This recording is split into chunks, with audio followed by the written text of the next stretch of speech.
So welcome to the Next Generation Science Standards webinar for implementing the NGSS in Earth Sciences. Today's presentation is Down the Great Unknown, John Wesley Powell's 1,000-mile expedition down the Green and Colorado Rivers 150 years ago and USGS Science Today. So we're very excited to have our presenters here today. This webinar series runs typically the second Thursday of the month, but we do have another one coming up shortly. We just want to remind everyone that we will be using the chat feature of Zoom to have you answer some questions. There'll also be a few poll questions that will pop up during the webinar, but if you can please keep yourself muted and your video off, that will just help with the bandwidth in making this a cleaner recorded webinar. Next slide. Perfect.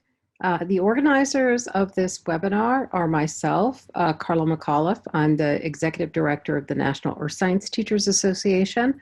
We're also joined by Aida Awad, who is the past president of the National Association of Geoscience Teachers, and Ed Robick from the American Geosciences Institute.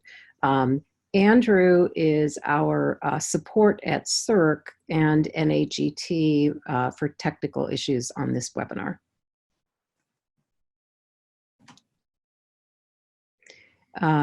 So at this time, I would like to welcome Eleanour Snow, Kristen Hamilton, and Annie Scott with the USGS Youth and Education in Science program.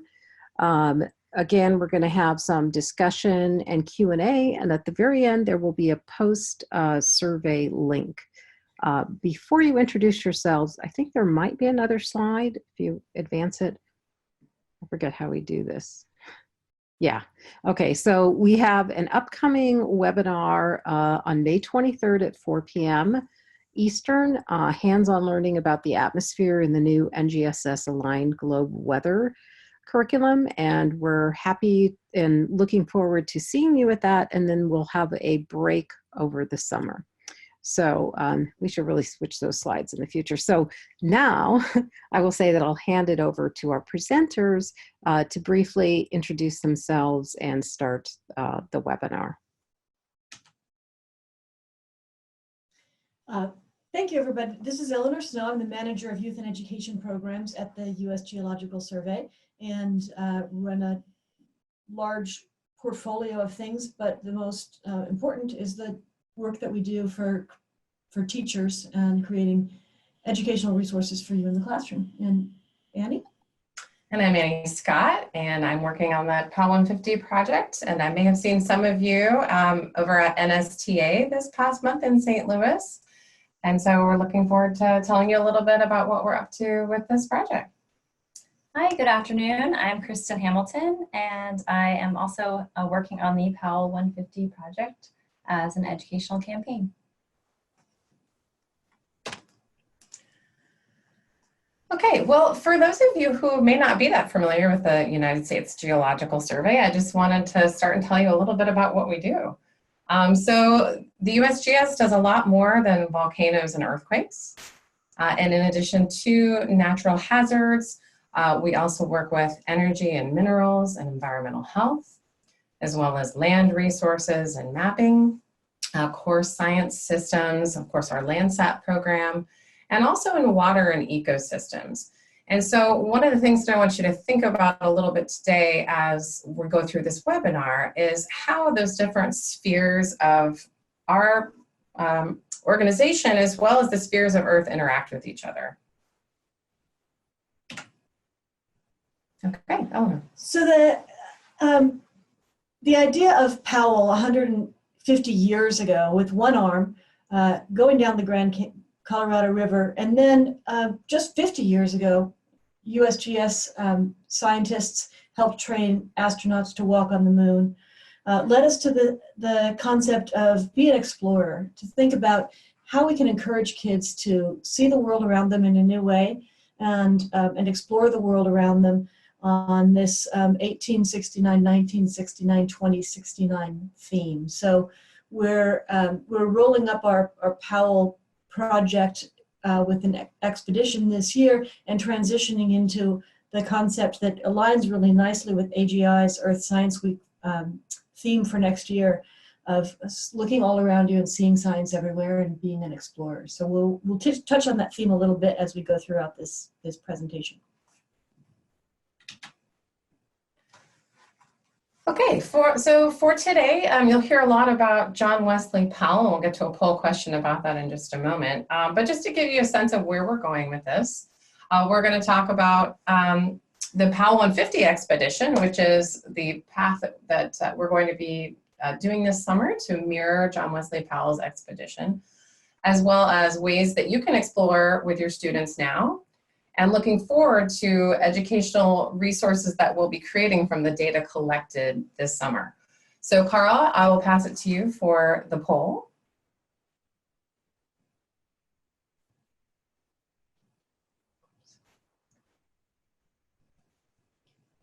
So we'd like you to answer this question: who was John Wesley Powell?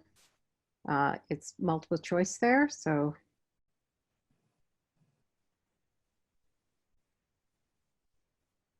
See, we have 15 participants, so I'll just give it another minute.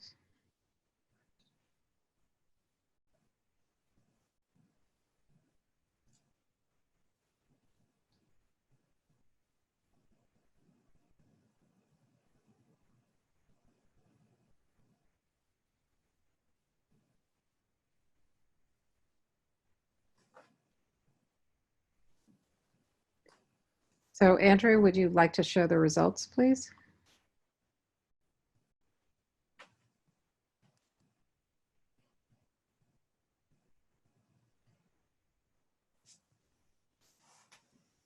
Okay, thank you, Andrew. This is great. Well, it turns out that John Wesley Powell was actually all of those things. And just want to do just one slide here to tell you a little bit about a little bit more about him. So he was a teacher, a geologist, a Civil War veteran, a scientist, an explorer, and a statesman. And what's interesting about, well, one of the many things that's interesting about John Wesley Powell, who was born in 1834 as the fourth of 9 children in upstate New York, is that he really became a naturalist and a scientist very early in his life. So he always had this love of exploring, and he had people who encouraged him along the way, especially a teacher named George Crookham, who took him aside early on in his log cabin museum on one side and schoolroom on the other, and really taught him how to observe nature closely. He actually became an educator at the young age of only 18, often teaching students who were even older than him, and explored not only around where he lived, but also even walking very far from farm to farm to get supplies, as well as exploring rivers. As a young educator, he also really loved leading field trips with students and actually taking students out into the field, which is really a tradition that still carries on today in the geosciences, is really that place-based learning and seeing what you're learning about right in front of you and making those observations. And so he was an early geologist. He did leave his educational post to join up with the Union Army, and ended up losing an arm in the Battle of Shiloh. And that was actually 7 years before his epic 1869 expedition, which left Green River, Wyoming on May 24th, 150 years ago this year. And we'll be out there for the launch very soon. And it was a very tumultuous expedition. He started with 10 men and 4 boats, lost 1 boat just a few weeks into the expedition. He had 1 man who left about halfway, and rations ran very low. They only had some coffee and spoiled flour and dried apples at the end. And just 2 days before they finally reached the very end in what's now Lake Mead, 3 men walked out fearing that it was too dangerous to continue and were never seen again. Okay, so in addition to this amazing expedition that he went on in mostly unmapped territory, you know, he really created a lot of the first maps of this region. At that time, they didn't even know where the confluence of the Green and Colorado rivers was, where it was. And just 2 weeks after the Golden Spike, he started his expedition. So this year in 2019, we're working with partners at the University of Wyoming with an organization known as SCREE, which is the Sesquicentennial Colorado River Exploring Expedition. And John Wesley Powell's expedition, by the way, was the same, other than the Sesquicentennial part. So they were the CREE. And what we're going to be doing is working with them to mirror this route. And SCREE's focus at the University of Wyoming is about water in the West. And the USGS is working with them to collect data along the way, as well as to participate in community outreach events. And so you can see those listed there. We'll be there for the launch at Green River, Wyoming in just about a week and a half or so. And the next stop will be in Moab, Utah, which is just slightly off the river a bit there.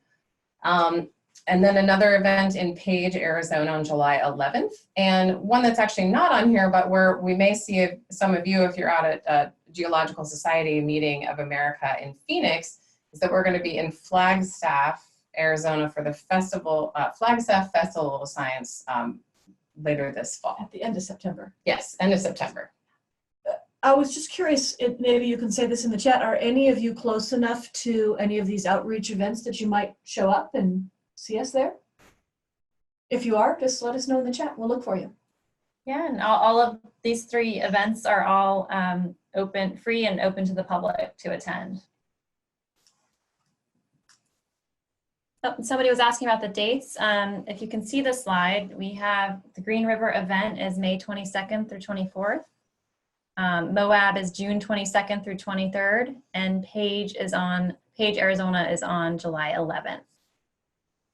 And Flagstaff is the last Sunday of September, but I can't remember what date that is. It is the 29th. 29th, Mhm. Thank you. No problem. Their whole event, which has hundreds of public events that are free, is from the 20th to the 30th, but we'll be there at the tail end for the 29th. Okay, so one of the things that we wanted to focus on today, that's the one, Flagstaff. Okay, great, thank you, Carrie, is how to engage your students now. So this is something that we're gonna be doing in spring and summer, but you're not gonna be in school in the summer most likely. So how can we how can you engage your students now? What are we doing? Let's take a look at a few different things about making observations near you that might tie in with this expedition, and then some of the fun and games that we have around this, as well as current and future educational resources. Whoops. Okay, so I mentioned at the beginning, thinking about ways that the spheres of Earth interact with each other. And I think we're going to see a lot of that as we start to talk about not just the Green and Colorado rivers, but also rivers near you. And so what observations can you make near you right now as we start to think about John Wesley Powell? Okay, one of the efforts that we're starting right now is called the Find a Feature Challenge. And go ahead. Sure. So we were thinking about how to connect students to the geology of the landscape of the Powell expedition and relate that to what's in their own neighborhood and in their own town. So we're going to be releasing a series of challenges for students to look around them and find different features in their landscape. So some examples would be, the one that's ongoing right now is arch, but you might also see things such as fault, canyon, fossil, cave, eddies and whirlpools, and things like that. And to point out too, that they don't have to necessarily be out in nature. It could be in a building. Here's George Washington's home, Mount Vernon, down in the lower left. There's another example of another rock arch on the lower right. And then on the upper side, you can see there may be even somebody doing an arch in your living room. Okay, it could even be on your food plate, right? Anything, especially you think about how a fault forms and where you could see it. So with this idea of trying to get students to think about science, because science is everywhere, even in their school, even in their food, anywhere they might be. And so this is a campaign that we're running on Instagram at USGS_yes Instagram. If you want to participate, you can find the challenge there and then respond by tagging that. And also on our website, usgs.gov/find-a-feature, you can find the current challenge up there. And if people give us permission, our intention is to take some of the best photos that kids tag us with on Instagram and put them up on our website, sharing the features that they have found. Mm-hmm. And we will also be sharing those same features that our folks who are out on the river this summer, as they see them, will be also sharing those photos with people. Great. And Carla, I'll turn it over to you for the next question or the chat.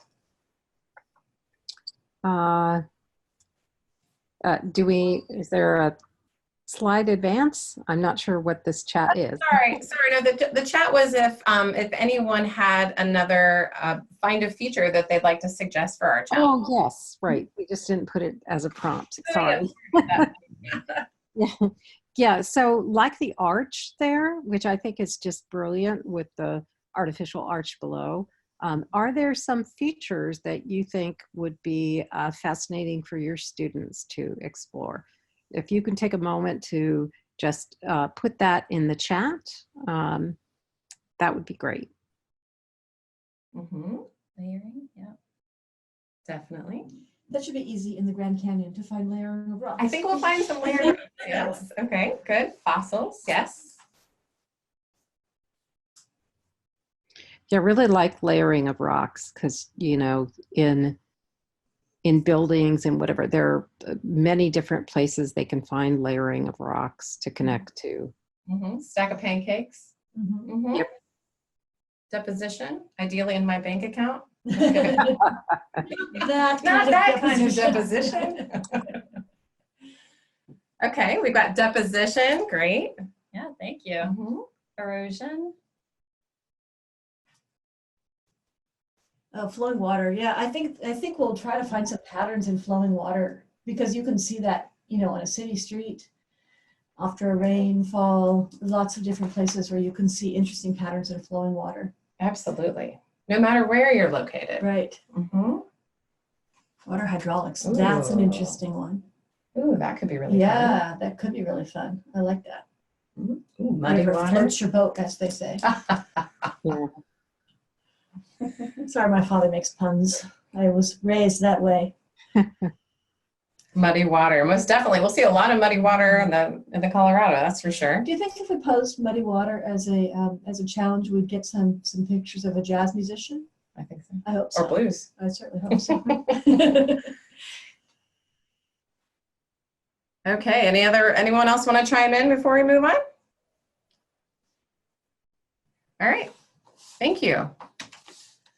Okay, well, another one of the fun and games that we're doing this year is really a way to not get our school age kids involved, but also anybody who may even be younger than that. So I know I see a lot of young kids who love to color, and even even the youngest learners can hopefully identify with one of the things that they'll see if they see an image of John Wesley Powell. So this is a little memoji that was created for us. Hey there, I'm John Wesley Powell. 150 years ago, I led a team of 10 people on a journey from Wyoming through the Grand Canyon in Arizona. Now it's your turn to take me on an adventure around the globe. Print out my handsome-looking paper Powell, color me however you want, take me somewhere exciting, snap a pic, and hashtag it with Powell150 for a chance to be featured by the USGS. I ran that place, you know. Hey there. Okay, no need to say it again. All right, so I've been showing this to a lot of kids lately, and it's really fun that they really do notice right away about why is he missing an arm? And I think it's a really great story of perseverance. So one of the exciting things about John Wesley Powell is that, you know, he did all this after he lost his arm. I think it's very going to be empowering and exciting. And one of the big goals for this is to reach new and diverse audiences. So we really want to celebrate that diversity with this as well. So Paper Powell, the directions for that are on our website as well. And you can color him and take him on an adventure. He's already been to Stonehenge. If you see on our Instagram page, he's also been down to the deep ocean on styrofoam and has been shrunk. He's also been to Antarctica. And so we're looking forward to seeing where else he may go on an adventure. And we had a question pop up. When did it start being called the Grand Canyon? And one of the cool things about this expedition is that so many of the iconic spots that the crew will be passing through were actually named by Powell and his crew on this first expedition. And I believe it was that first expedition where he named it the Grand Canyon, right? Indeed. As well as a lot of the other names. Desolation Canyon, Gray Canyon, Disaster Falls. Separation Canyon, Swallow Canyon, I believe. Well. Yeah, lots of good ones. Echo Point. Echo Point, yeah. Oh yes, Sockdolliger Rapid, absolutely. Thank you, Betsy. Annie, you mentioned in the last, or at least the emoji said, I used to run this place. So what's John Wesley Powell's relationship to the USGS? Yeah, sorry, I may have forgotten to mention that in the slide about Powell. So he was actually our second director. Okay.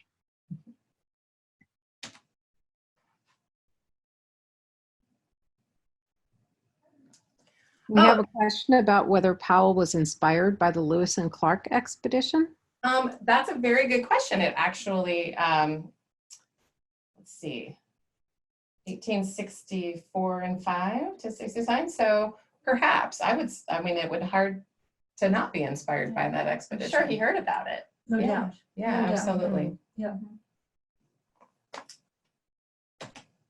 Okay, we have some other fun and games as well to include some dot-to-dots and a word search. On the back of each of these, there's scientific information about the endangered species listed here, as well as more about the history of John Wesley Powell on the back of the word search. And one of the things that we've done so far, and by the way, our office started this project last summer. And so we are still starting here, but we have grouped together a lot of the educational resources that you already know, perhaps from USGS that have to do with geology and rivers and mapping. And those are now here on the educational resources link. There's a screenshot of our website there. And we've added some additional ones to that so far to include some basic geology of the Grand Canyon, an introduction to geologic time. You can also find our fun and games there. And what you may be familiar with is our education.usgs.gov. We have now, that has been migrated to our new website that you can see here, which is usgs.gov/education. And let me just say something about that. As we moved things over, we realized that some of these resources really do need updating. And so you might find, if you're having trouble finding something you're used to finding, send me an email off the contact page and we'll help you find it. A couple of things got left behind, which teachers pointed out to us. But also if there's something that you really like, but you'd love to see changes to, you'd love to see it modernized, just let us know. We'd like to know what's valuable to you, and we can recognize where changes need to be made, but we'll do the ones you want to do, what you want us to do first, if you let us know what those are. Thank you. Okay, Carla, Andrew, are we ready for the next poll? I think so. So when using data in the classroom, what format is the most useful? So there wanting to know, do you use Excel spreadsheets, Word tables, web interface, PDFs? What makes most sense for you as a classroom teacher? And we'll give you a minute here.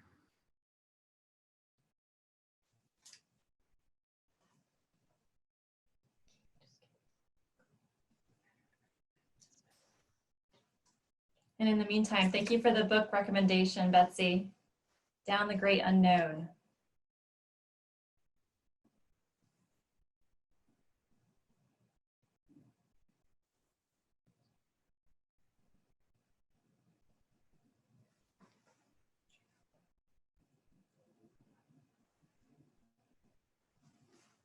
Okay, just about 30 seconds more, and then we'll shut down the poll.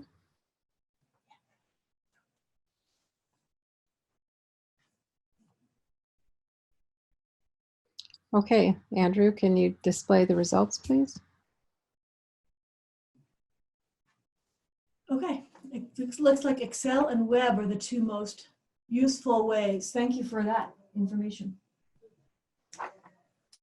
Yeah, it's particularly helpful for us because we're interested in how to make the sort of long-term published data sets that are available online, but not always in the most user-friendly interface. So I'm thinking of things like the National Water Info System, how to sort of curate that for you all to use. So what we're hearing is that Excel might be the best way to do that.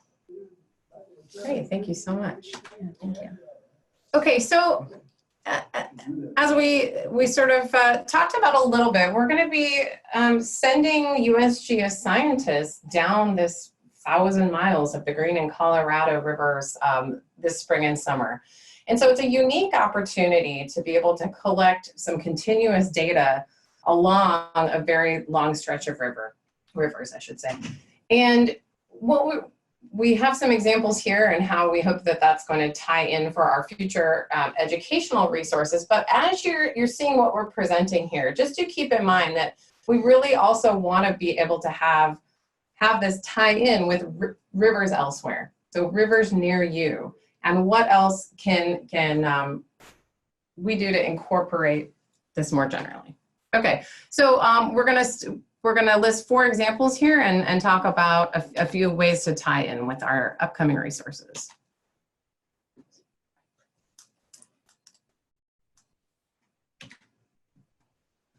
Okay, so for the first one, it's going to be river flow and dams. And so thinking about what changes do you think may happen as a river is constructed? So maybe we can actually just do a quick chat there. What do you expect to see? What kind of changes do you expect to see after a dam is constructed?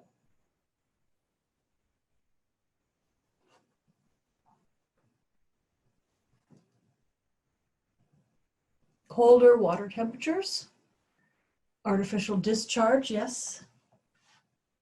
Changes in sediment movement. Yeah. Some canyons. Absolutely. Okay, so do you want to say something before we?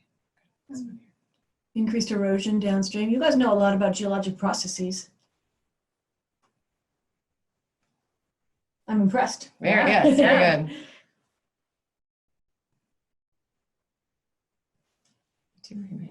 good. Well, Yeah. there you go, Johns. Yep.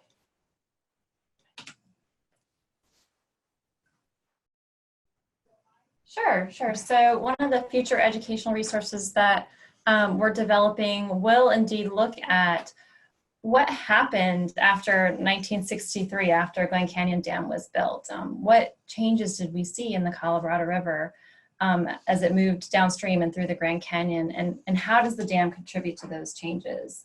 So we might ask students to build a hydrograph to look at how changes in flow over time from before the dam was built versus after the built. What happened there.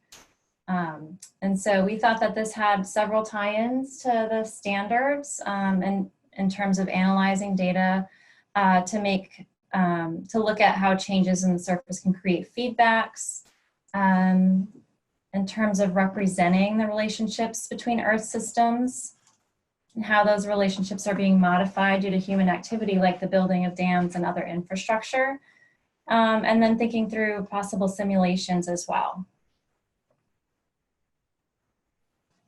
Yes, we agree that perhaps where dams are being removed, that'd be another important question to ask, and thinking about what that might look like in physical and chemical changes as well as biological changes.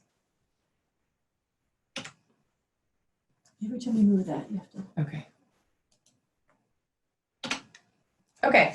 The next educational resource that we are putting together has to do with the repeat photography in Grand Canyon. And so I love this, just a screenshot here from the website below that's listed at the bottom, showing, in fact, goes back to your comment there about Glen Canyon, losing Glen Canyon, without even reading any of the captions. And just looking at the dates and the 3 images there, you notice a lot of those things right away. The most obvious, of course, would be the construction of the dam for hydropower as well as water storage behind the dam. And I think as we start to look at a lot of these side-by-side or up and down, in this case, historic images, it's a great opportunity to ask students about what they can visually see. So it's not always as obvious as something like a dam, but what do you notice between, especially the first and the last image there? What's different?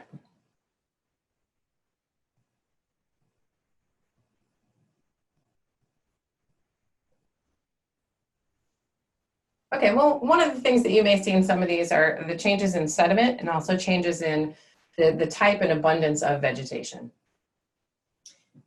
I have a question for you all about repeat photography, because the USGS does quite a lot of it. And one of the things that I'm curious about is how you see that being used in the classroom. Would you use a set of repeat photographs to introduce a unit as sort of an engage activity, or would you be more likely to use it as a core data and observation activity as part in a lesson? Right, and that could be rivers, that could be glaciers, that could be lots of these other types of before and afters. Right. Mm-hmm. Grand Canyon and Glacier National Park are the 2 places I think USGS has the largest archive of repeat photography. Mm-hmm. And I think it's really valuable. So if anchoring, I like that, okay. Both, great, okay. Thanks everybody, that's helpful to us.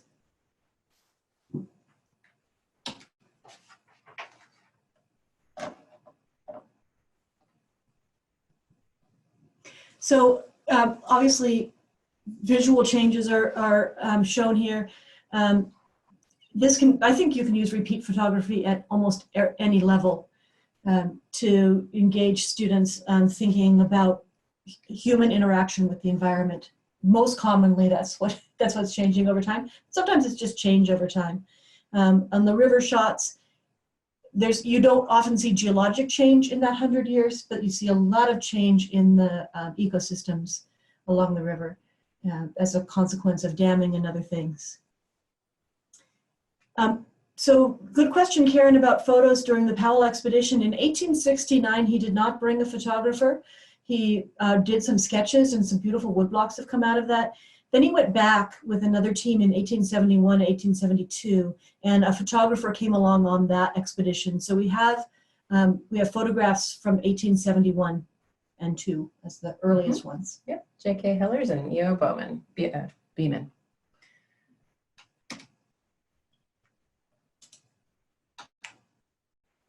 Okay, the next one that we plan to produce from this, again, very unique type of journey where we're actually going to be able to get somewhat continuous data and also daily data from the river are going to be what physical and chemical changes happen as rivers flow. And this is going to be a thing where we're going to really be inviting teachers as well to get out in their local watersheds and see what their river looks like. Maybe even doing a transect of that. What are the ranges of expected values, and how may that be similar to or different from the Green and Colorado systems. Okay, so again, the geosphere, biosphere, hydrosphere, and atmosphere interacting, in some places even the cryosphere as well. And what we hope for these is that you'll be able to see, again, having this warehouse of data collected. We're going to be collecting temperature, pH, dissolved oxygen, specific conductance, as well as turbidity. Yep, the water clarity with a pint glass every day to see how the water changes and what's actually suspended in the water, and how that can relate to a stream near you. Okay, the next one that we're going to be looking at is both our two types of citizen science, two ongoing citizen science projects in the Grand Canyon right now. Our Aquatic Bug Survey, and those aquatic bugs are, of course, they have a life cycle which begins in the egg and larval stage, and then they hatch around dusk and, of course, become food for other animals as well. So you have some interesting things going on with both the life cycle and food availability for the entire ecosystem and how that changes along the river.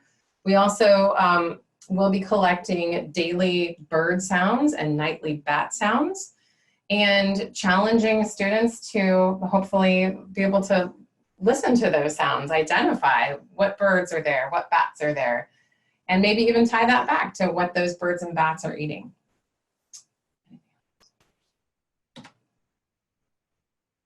Okay, so will you be drinking water from the river? Well, actually, Yes. Yes, it Yes. will be, yes. So we treated with Clorox and filtered first, but yes. Okay. Okay, some other experiments that we, or data that we're going to be collecting this summer may include lithology, microplastics, trace metals, and zircon dating. And what we'd like to ask from you here is, what are the parameters, if possible, and if we're able to collect, would you like to see, or what else do you hope that you'll be able to pull from these data this summer?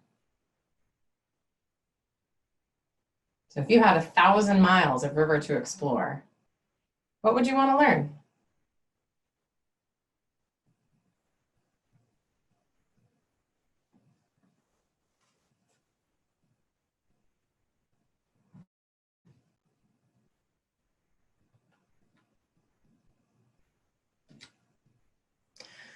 Okay, so we have some additional information here for our Powell 150 website, as well as, oh yes.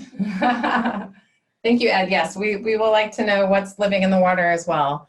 And we also have our SCREE website here. That's not our website, sorry, our partner's website, powell150.org. So you can learn more about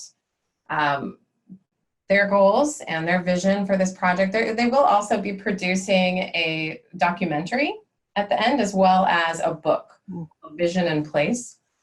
And there are links here as well to the aquatic invertebrate study at podcast on the Ecosystems Mission Area website. We're seeing a lot of questions come in here. Yeah, these were comments in response to your question. It just takes folks a moment sometimes, so you might want to just go back for a minute. Okay, great. Is human sewage discharge noticeable? That's very interesting.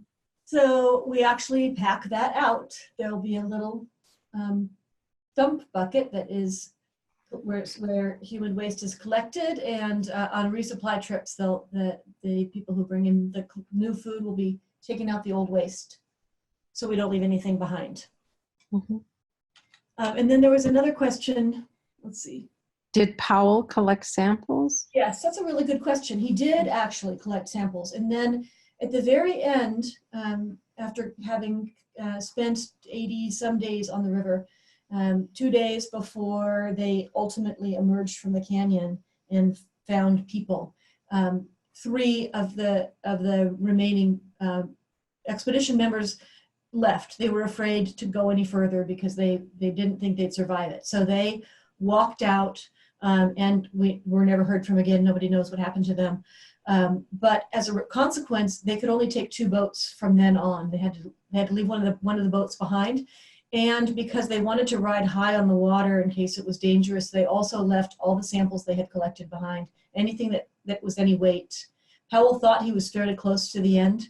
And so basically they dumped everything.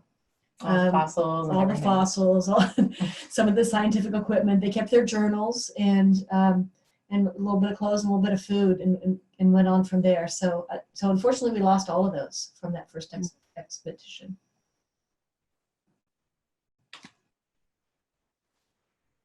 Okay, so it looks like we do have a lot of questions and we may have missed some of those. So we would love to take your questions. And Carla, if you want to maybe, let's see, summarize some that we may have missed. Yes, we'll be doing dissolved oxygen. I don't think we're permitted to bring anything back that alive. We are not, but Aida, I think the common water tests that students can do in local streams is a really good one. When we pull together here's the stream data from the Colorado, how does it compare to yours? Part of that lesson would include common tests that they could do locally. Absolutely. We've had another recommendation for another book, The Emerald Mile by Kevin Fedarko. Yes. Thank you. Were Havasu living in the canyon during the expedition? I don't think I saw, well, I didn't see any reference in Powell's journals to him having met with Havasu. However, maybe 5 days before the end of the journey, they came across a farm and they actually stole some squash because they were starving, they had no food. And so Powell justifies the theft by the desperate circumstances they were under. So they stole some squash, jumped in their boats, went a little bit further downstream before they ate it because they didn't want to get caught.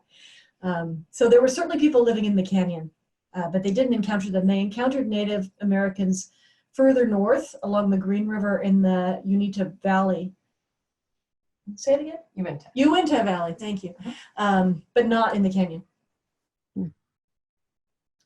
There is some question about whether that's what happened to the last 3 who walked out, whether they encountered unfriendly natives, but we'll never know.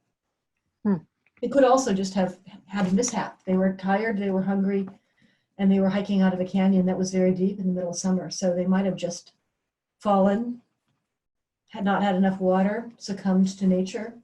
It's impossible to know.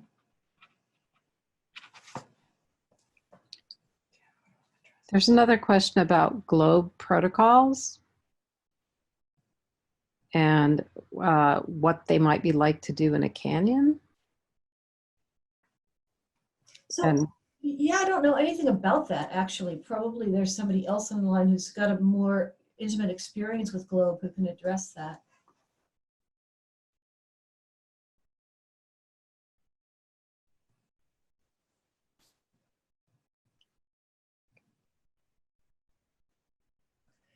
Yeah, so Aida, you're right. The Bright Angel Quadrangle is ubiquitous in geology labs. So we've developed actually a series of 1-page front and back learning modules about geologic time. In fact, we're planning to make a whole series of 1-page front and back modules that explain one concept. And so we started with geologic time. We have created one on just what is general geologic time, and what is the geology of the Grand Canyon, including all the stratigraphy, laws of stratigraphy, and we're working on, almost have finished, relative time, the rules of stratigraphy, and then absolute time, the radiometric decay. So that series goes with this Powell expedition and ties into the Grand Canyon, and certainly ties into that spectacular map that all geologists grow up with. Yes, and look for, it'll be coming soon, the What on Earth series out of our office. So that's a good question. Will we be looking? That's a good question. We should ask people to look for springs. It's a really interesting water year, but the water is higher than it has been in the last few years. because they had a good snowpack.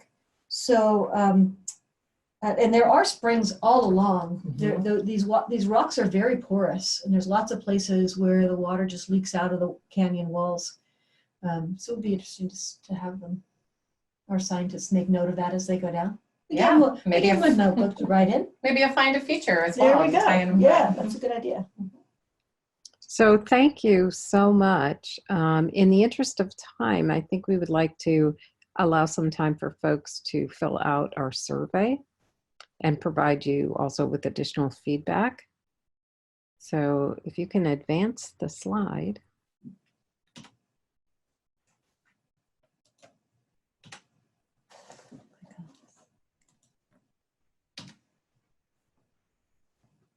There we go. Andrew, can you put that in the chat? So there you go. So we'd like for you to take a few moments to fill out the post-webinar survey. This data is valuable for us as organizers as well as for the presenters of the webinar. And we really thank everyone for coming and participating tonight. And we especially thank our presenters. Thank you all. We're looking forward to creating the resources around what we find. Your input is very valuable to us. Yes, and thank you NAGT and AGI for hosting this series. It's a really nice service that you do. Yes. And Eleanor Nesta. And Nesta, yeah. how could I forget you, No Carl? worries. Just saying.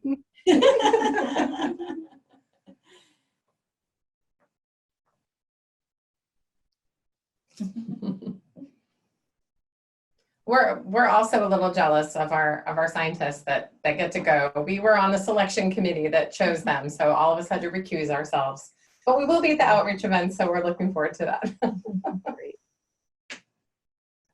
I think the next slide might, maybe there's one more slide that reminds us of the next, okay, that we have another webinar coming up on May 23rd for the GLOBE project, hands-on learning about the atmosphere in the new NGSS aligned GLOBE weather curriculum. I'm just going to butt in for a second here. This is Aida, just to let you know that there will be an email coming out in the next couple of days reminding you to register for that with links for registration. So hop on that when you see it.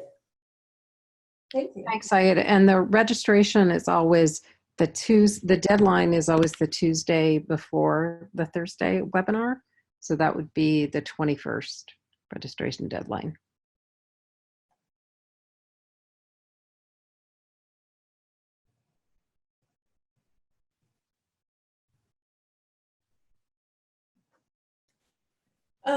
While they're finishing this, Annie, can we go back a couple of slides? I'm gonna ask if it's okay. Is it okay, Carla, if we go back a couple of slides? Absolutely. I wanted to just be sure that that they know how to follow us this summer, because we'll be sending Instagrams from the field, from the river this summer, and also from Twitter. And in fact, Major John Wesley Powell has been tweeting all spring about his preparations in his 1869 voice, and he'll be tweeting his diary entries from the river all summer long. And every once in a while he leaps a century and a half and talks in the modern, which is kind of fun to see. So if you're on Instagram or Twitter, that's a way to keep up with the expedition this summer. As well as the daily blog, as well as the blogs. As well as the daily blogs, yeah. Andrew, can you stick those in the chat, please?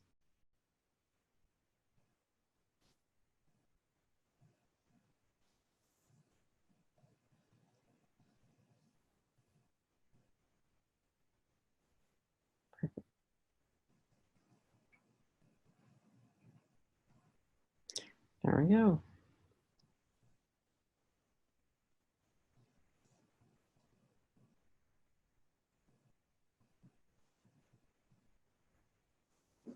I'm going to add one more.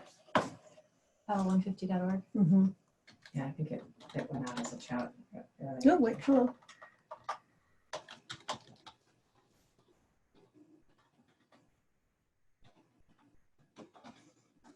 So the powell150.org/news will be the blog from the river.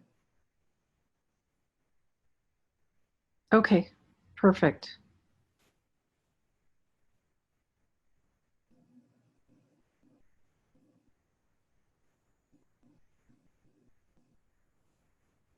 And it's also the 100th anniversary of Grand Canyon being a national park. I forgot to mention that. Oh, It was a pretty exciting year. And 100th for Arches as well. 100th for Maybe Arches. Zion. Yeah. 50th for Walking on the Moon. It's a big year. It's a big year. yeah. Periodic table, 150th as well. So, hey, all sorts of good stuff. First paid baseball game 150 years ago this month. We've been leaking into 1869. Does the blog start on May 24th? There's a question being asked. It's actually already started. And there's a blog post up there that says we're a month away. Here's what we're doing. And there'll probably be something else up there in the next week or so saying we're a week away. Here's what we're doing. And then starting from the 24th. I'm not sure there'll be something every day because there might not be connectivity to get something every day, but there'll be certainly every couple of days there'll be updates into the blog. And look for the official paper Powell on the expedition, which will only be on the boats, and he will be in a brightly colored personal flotation device. With the USGS logo, of course.